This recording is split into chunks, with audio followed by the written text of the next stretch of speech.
given that I've been doing YouTube for such a long time, 3.5 years at this point, I didn't quite appreciate the emotional nature of starting on YouTube. And I think that was an area in which I possibly did a disservice to some of the students by kind of treating it as like, yeah, guys, it's actually pretty easy. Just film yourself and upload it. Like, how hard can it be? Yeah. But for a lot of people, it really is an emotional journey to be okay with putting yourself out there. And I've got this book on my desk, Show Your Work by Austin Kleon. Yeah. And this was the book that I read in 2016 that changed my life, because it was the book that encouraged me to start my personal blog, which was my baby step of putting myself out there. And I think I just didn't quite appreciate the beginner's mind in that front about how publishing videos on YouTube is not that easy. Yeah. It is an emotional journey. Yeah, it's similar to writing as well, right? The emotional side of it is probably the hardest thing to overcome initially, and until you get into that cadence you talked about. But that reminded me what I was going to bring up related to this beginner's mind is, have you ever heard of the earned dogmatism effect?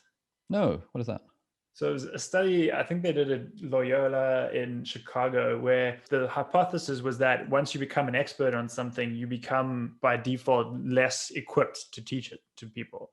Or to explain yourself, right? Like, it's sort of like quite intuitive. And I think we all see that a lot now. And so they proved that this was the case. You've built up intuition and mental representations, and that you almost forget and take for granted. It sounds like the emotional side of it may have been that for you as well. You maybe you didn't even experience it, but like, you certainly forgot about that initial sort of hurdle that some people went through. Like, I think that's definitely true to an extent. I think for me, teaching is a constant battle of trying to put yourself more and more in the beginner's mind, and trying to not assume knowledge that you've acquired or that I've acquired through experience, and trying to actually put it all out there. I think also, like, a big part of me, I had like a huge degree of imposter syndrome about running this course for YouTubers, because I was thinking, what the hell do I know? I've only got 1 million subscribers. You know, Mr. Beast has 20 million subscribers. Go ask him how to do YouTube, and random stuff like that. And when it came to the emotional stuff, in my head, without even thinking about it, I would have dismissed it as, this is soft, this is fluff, and I want this course to have content rather than fluff. And therefore, my way of overcoming the imposter syndrome was to beat people over the head with large amounts of content. Let's talk about gear.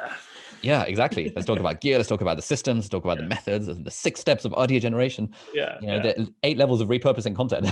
It would be like a personal trainer, getting someone who's like a newbie and throwing them in the deep end with stuff. It's not really the way you do it. You want to build it up. You want to ease them into it. You want to make them feel good about themselves. And I guess it was just that aspect of online education, or education in general, that I've historically been bad at appreciating.